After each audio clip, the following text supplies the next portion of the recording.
It's been almost 3 years since the release of the next-gen consoles, and while the next-gen version of FC24 gets more features, EA is still releasing FC24 for the older generation PS4 and Xbox One. I'm sure that there are still many people using these old consoles, but I have to admit, I have not played on these older consoles for quite some time now. I thought today would be a good day to come back to the PS4 and play FC24 to see if there really is a big difference between both platforms. If you enjoy the video, please leave a like for me and make sure you subscribe to get more FC24 videos. The first thing you notice is that FC24 takes a long time to load on a PS4. If you've played games on PS5, you know that there's going to be a big difference between the load times thanks to the SSD, and yeah, this is the first difference you notice, but it still does the job, I guess. You still can get into the game, it just takes a little bit longer. Welcome to the club. Your journey continues in FC24. It has all your favorite clubs, players, and experiences that you know and love, all the bugs and glitches, and there is more to come. Wow. Can't wait. We're going to select the club here. I think this is the same for the PS5. I remember similar stuff here. Don't select anything there to share data. You don't want to do that. And here we go. So the menus are upgraded this year for the PS4 and Xbox One as well, which is good. We all know that the PS5 and all that got this new updated menu system, and it looks like it's animated as well. So EA did upgrade the menus. It's not too laggy. It doesn't feel laggy by the looks of it. So I guess it's pretty responsive. The old menu last year, I remember FIFA 23 when I tried it, was pretty laggy. So I think they've done a good job here in optimization. You've got your kickoff modes, ultimate team, manager career, player career, clubs, Volta, all the modes are still here.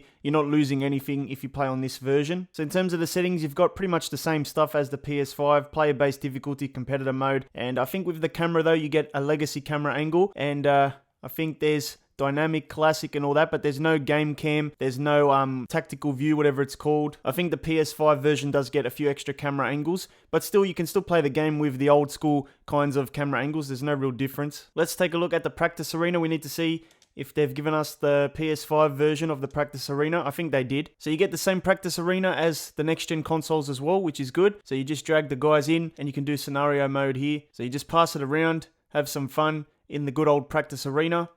Let's score our first goal. There we go. And of course, you can do all the other features like practice your free kicks. I think you get that dummy wall. Yes, you do. You get the new dummy wall. So that's all there as well. Obviously, the graphics look a little bit downgraded.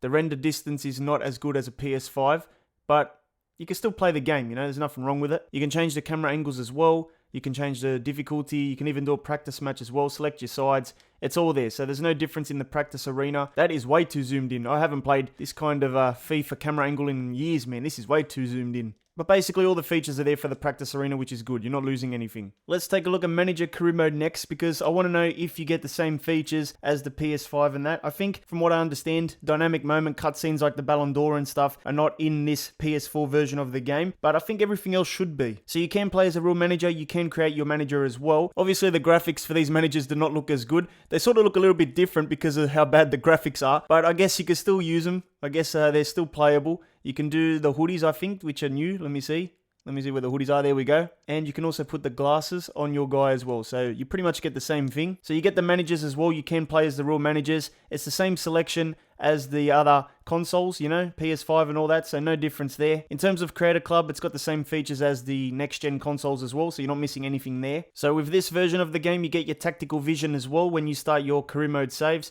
So it's pretty much like the PS5 once again, you're not missing out on that. I did my Manager Career Mode walkthrough yesterday, so make sure you go and check out that video. We took a look at some of the new features. You also get the coaches as well. So yeah, like I said, you're pretty much going to be getting the same thing. Here is a look at the menus, and it's the same as the PS5 and Xbox Series X and S. You've got the training plans there as well, which is a new feature this year. So you can do basically individual training plans if you want to. That is not different. So yeah, pretty much the same thing once again. If we go through the menus very fast, obviously there is a bit more lag, but it's not too bad. And the animated guys on the right are a little bit downgraded in terms of graphics. So yeah, obviously that's the price you pay with a PS4. Calendar sims can take a little bit longer as well. I've seen this photo already a few times in career mode. I don't know why the guy's not looking at the camera. They hold up the jersey, but they're looking down. I don't know why. We've reached match day, and we all know that match day has some extra new features this year, and it looks like the PS4 version does get the pre-match report and the training sessions before a game starts, so you're not missing any features there as well. You can check up on your opponent there and their vision,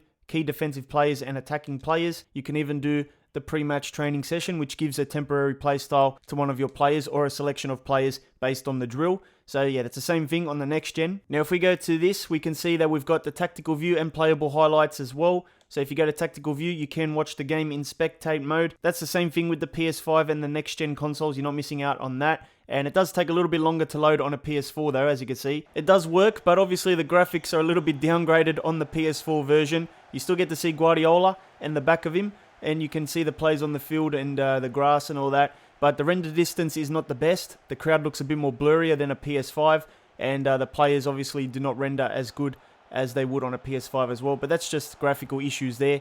It's still playable. It still works the same like it would have been on a next-gen console. You can change the camera angles as well.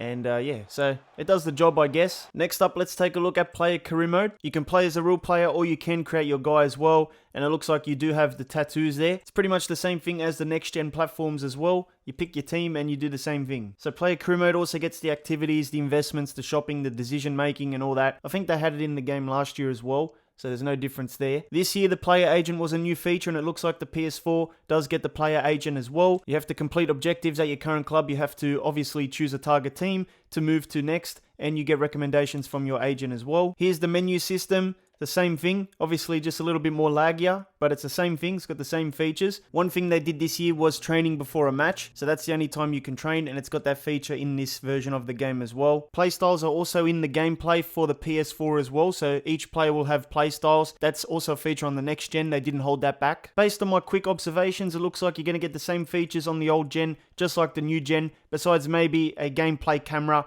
and some other little graphics and hypermotion stuff, so you're not really missing out on much. It's time to test out the gameplay. As you can see, you've got your house rules and your Champions League, the Women's Champions League as well, so in terms of teams and licenses, it's all going to be the same, even player faces as well. We're going to do Arsenal versus Liverpool here today. On the PS5 gameplay I played on Legendary, and I wasn't happy with the performance of the AI, so we're going to play Legendary once again. Obviously, it takes a little bit longer to load matches on the PS4, but once you get into it, you do get the old school intros. You get to see the lineups, the players walking out, the shaking of the hands and all that. You don't even get this on the next gen version anymore. It's sort of like a 1 minute cutscene and then it jumps straight into the gameplay. I don't know if that's a bug, but that's what's happening at the moment. So here we go.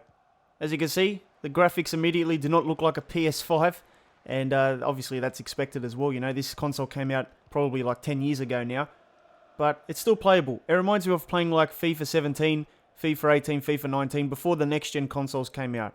It's just like playing an older style FIFA game. It's not like it's bad, it's unplayable, none of that. It still plays pretty responsively. If you can be patient with the load times, if you can overlook the downgrading graphics between PS4 and PS5, you still get pretty much the same features. I'm pretty surprised at how responsive it is.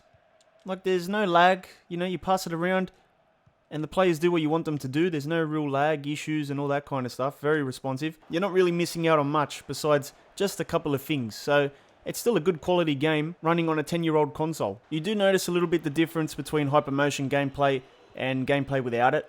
The players dribble less fluidly, but I will say that the gameplay speed on the old gen consoles feels a little bit slower than next gen, and it feels a little less arcadey, you know, crazy. In terms of PS5 versus PS4, the only differences are graphics, maybe load times, even just hypermotion V. The rest of it is pretty much the same. You get the same features for all the modes. Maybe just a couple things are missing, and that's basically it. It's not really that much of a downgrade. You're not missing out on much. Yeah, it's really not that bad of a game. It's not unplayable. It's not unbearable. It just plays like a normal game, you know, it's fine. In terms of the matchday experience, when you pause the game, you still get the new menus, but you don't get the cutscenes that go behind the menus. And in terms of other matchday experience features, obviously you don't get those dynamic match intros that play before a game. And there's also the insight overlays that you don't get as you play the game. They're not really big things though, they're still just sort of visual elements. You miss out on some graphic stuff like Sapient technology, GPU cloth, and feature lighting. And there's also the gameplay camera, which is exclusive to the PS5 and Xbox Series consoles. As you can see, that's a little bit different there. And there's also the referee cam. I don't believe that's on the old gen consoles as well. So those are pretty much the major changes between the two platforms. I don't think it's that much of a difference for most people.